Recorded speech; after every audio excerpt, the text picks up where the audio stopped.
Hi, this is Tiffany Thomas here with Corey Thomas, and we are going to give you our narration and view on our birth Is it stories. still a test? No, this is the thing. Oh. All right, let's start over. Why are you scrolling to the front then? All right, just go. Okay, it's good. Hi, this is Tiffany Thomas and Oh, and this Corey, is Corey Thomas. and we're going to give you the Kailey and Chloe birth story, I guess, rundown? Recap? Recap. Narration. We're going to narrate some video. Okay, so this first few slides are really just so Vegas is where we first found out that we were pregnant at the gun range, and then these We didn't find out at the gun range. The pictures were at the gun range. We knew prior to that, but we were in Vegas when we found out. yes, officially found out at the gun range. We didn't find out at the gun range. Yeah, we did. I got a phone call saying that the blood test was confirmed. Anyway, Oh, sorry, those well, were the I didn't find out at the photos gun range. of the baby shower, and this is us at the hospital. I knew then. So the twins were born at 34 weeks. It was a scary That's how I felt. moment. I had gone just for a routine checkup, and my blood pressure was super high. So they said, we're going to take out a baby. And they did. That's not the whole. That's like the quick Cliff's Notes version.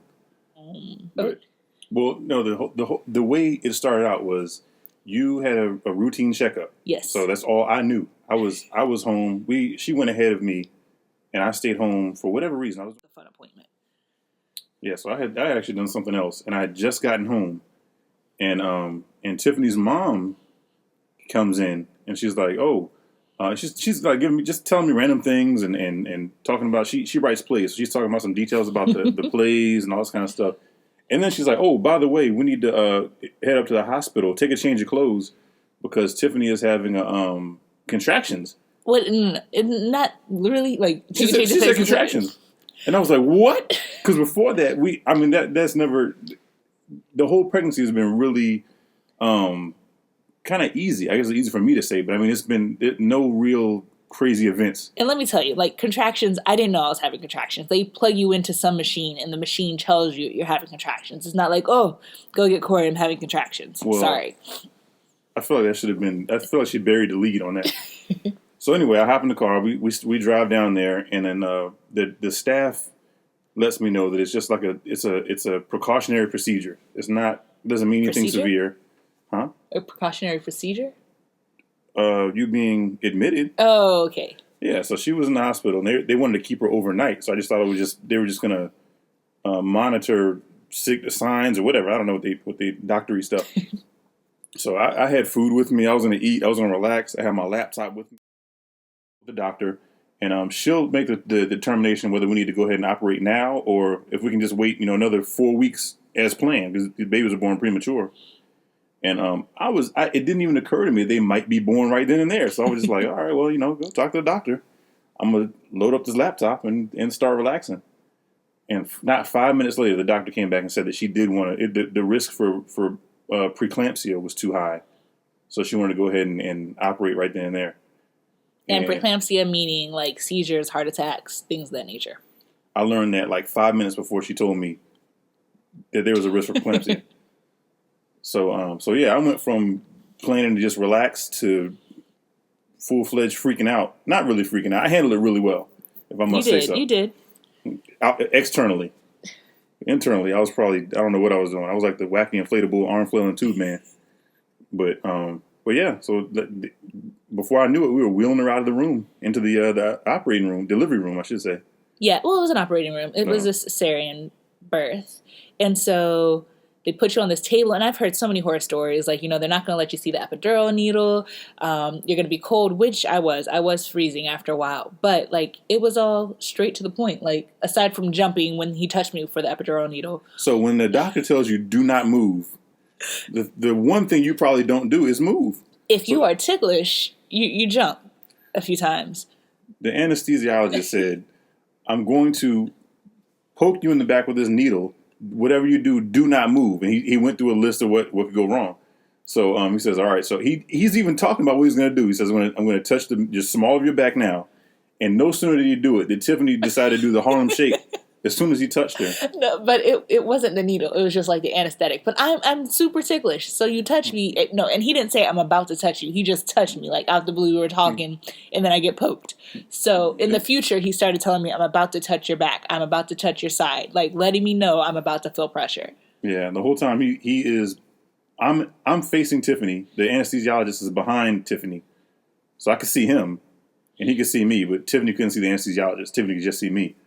So after she did the Harlem Shake in the Nene, he said he was like, okay, now don't do that. No matter what you do, don't do that. So that made me nervous. I wasn't nervous before then, but when I saw that Tiffany was trying to, I don't even know what she was trying to do. Whatever. Anyway, so that's what made me nervous. Fast forward. So I've been epiduraled. I'm laying down. They've started cutting me, I guess, and doing incisions. And I'll tell you, the pressure, it felt like, you know how you have like those vacuums and you take the hose out and you put it on your skin and it's like, what is it? It's like pulling on your skin. Yeah, the suction. Shut up, whatever. It's pulling on you. That's what it felt like. So there was no pain. And I'm like just chatting and talking and giggling to Corey like while they're doing the procedure. Because I'm on so they put I guess like a cloth, or something like a curtain almost, right over Tiffany. So all you saw was like all I saw was her shoulders and head. Everything up. Shoulders up is all I saw. And on the other side of the curtain was that's where the action, that's where that was, all the stuff was happening. All the doctors and everything, they were all over there. So me and Tiffany were up at the relaxed side of the room, just casually talking, like Tiffany said. And then about, I want to say 5 minutes in, the doctor was like, all right, so get the camera ready, Dad. I'm like, what? So sure enough, here comes Chloe. Yep, Chloe's baby Abe. And she's all just tonsils, just screaming, yelling. I just saw just a wide open mouth. And a really slimy pink baby. It was disturbing. She was like purple. Yes. Purpley pink. So she was born September 22nd. Purple. She weighed 4 pounds, 4 ounces. And healthy, beautiful baby girl. Actually, it was good. I will say, one of the scary things, but it was good that they said that she'd come early because she came out with the umbilical cord. She's crying now. I don't know if you can hear it, but she came out with the umbilical cord wrapped around her. So she doesn't like this part of the story. She doesn't. It still traumatizes her. And I didn't see that. I was on the fun side of the curtain. Right. So they told us. Yep. And then 2 minutes later, Kailey was born. She was quiet. No screaming. And that made me scared because, all right, so when Chloe was born, she was extremely loud, and I was concerned. So the staff reassured me that was routine. That's good. You want that because it clears their lungs out and all this other kind of stuff they were explaining. So I was like, okay, all right, I understand that's good. So then when Kailey came out and she wasn't crying, I was like, okay, so this has to be bad then if making noise is good. So then they said that, no, that's fine too. That's all right. So I was like, one of y'all is lying to me because y'all just told me two contradicting things. But I still think one of them was lying to me, but they're fine now. Yes. So wait, you want to tell the rest of what happened? At this point, they split us up. Right. So I'm basically still just in the OR room, and they're like, the longest part of your C-section will be stitching you back up. So really that's it. Like the next 45 minutes, 30 minutes was them putting me back together, and I'm just chilling under a light on the bed. So there was nothing else on my end. Oh, they're wheeling me from room to room, giving me different stuff, different tasks, little arts and crafts projects, all kind of stuff. So they wheel me. First, they pull me in the other room, and I'm just there by myself. I'm like, this is weird. And then they bring in the babies completely cleaned up. They have their umbilical cord still, but they're cleaned up and they're crying and moving around. Well, Chloe is crying and moving around. Kailey is not crying and not moving too much. So I was still concerned about that. So they gave me an opportunity to cut Kailey and Chloe's umbilical cord. I cut Chloe's first. And actually before that, so they were explaining to me why it was important for them to be crying. It was good. And then they were concerned themselves about Kailey not crying. So they were doing the whole butt slapping thing. She still didn't respond to that. Then they did they were patting her back and her side and everything. She didn't respond to that. So then they go get this guy. I forget his name now. But they said, I'll just say Bill because I forget his name. They're like, go get Bill.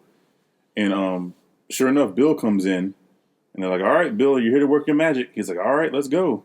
So he picks Kailey up, and he does the same thing they did. He pats her on the butt, does the back thing. She doesn't respond.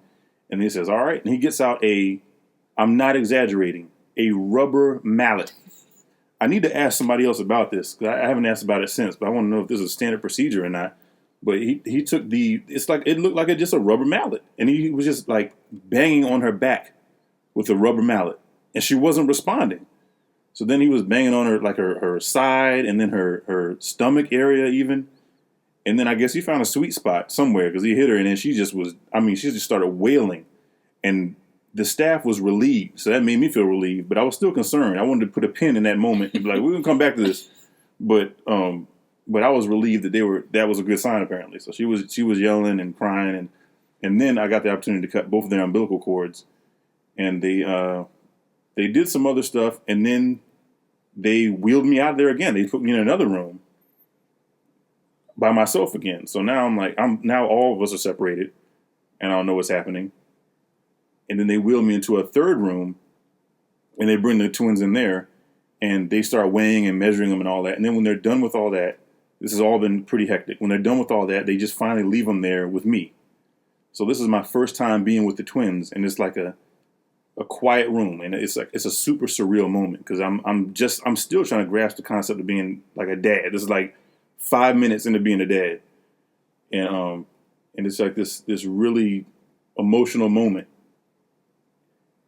and then they wheel Tiffany in, and she is high out of her mind. Her eyes are crossed. She's like she's off of something. I don't know what they gave her. They gave her the good stuff. I didn't feel any pain. I will say this was a blessed pregnancy in that retrospect. You were jacked on drugs. I was. And I was also high on, like, magnesium. Like, they'd stuffed me, like, to where they told me, like, the next 24, 48 hours I wasn't going to eat.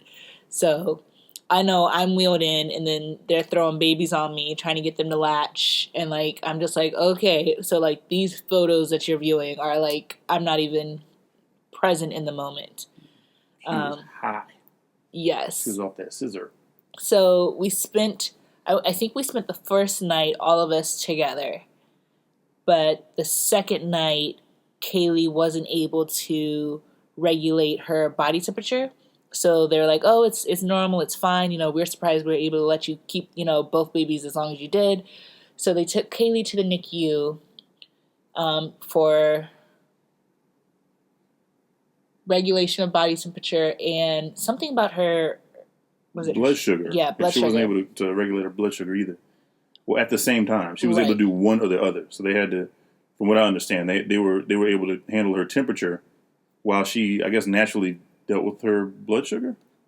Something along those lines. Yeah, something like that. They explain the staff there is extremely patient, because they explain all this stuff in layman's terms to me.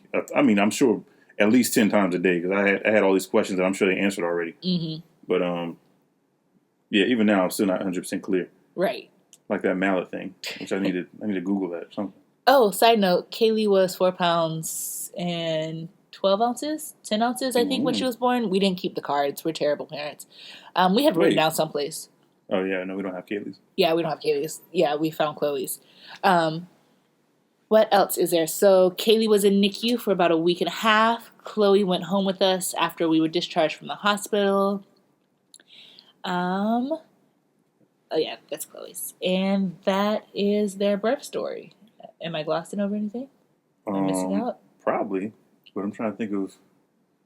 So we were in the room. I know the second night, that we had Chloe in the room with us, we're like, thank God it's only one child in this room with us. Because, like, well, doctors coming in every so often. She is crying, wanting to be fed. It was like, I don't know how we're going to do this with 2. Because we can barely do it with 1. But as soon as we got home, it was really hectic. And then so we're in this room. Tiffany's trying to relax and rest from just giving birth, and I'm just in there just not sleeping and just being nervous, and also on top of all that, not helping. So the doctors and nurses, they're coming in like every 5 minutes with just random stuff like food or tips, or, you know, just stuff for us or stuff for the baby, just all kind of stuff. And it was just hard to sleep. It was hard to rest for me. So I can only imagine how Tiffany felt, because they gave me like a little the little dad bed where it's just like I don't even know what you call it, like a gurney. It was a legit bed though. It was soft. It wasn't soft. Oh, It was good enough. The bed, It's not about me, but I would like the softer bed. But no, but they brought in like sheets and stuff, and then they were coming in like you were trying. The second you dozed off, they would come in with something else, and they were doing their job, but it was just hard to rest, in that environment. But even still, you were thankful because they were coming in and taking care of the baby. As a new father, I appreciated it because I didn't even know how to hold a baby. There are people that just know they're comfortable with kids their whole life and all that kind of stuff. Oh, that is something. Like, okay, so when the baby's born, we're handling them with like kid gloves. Like, oh, you want us to change a diaper?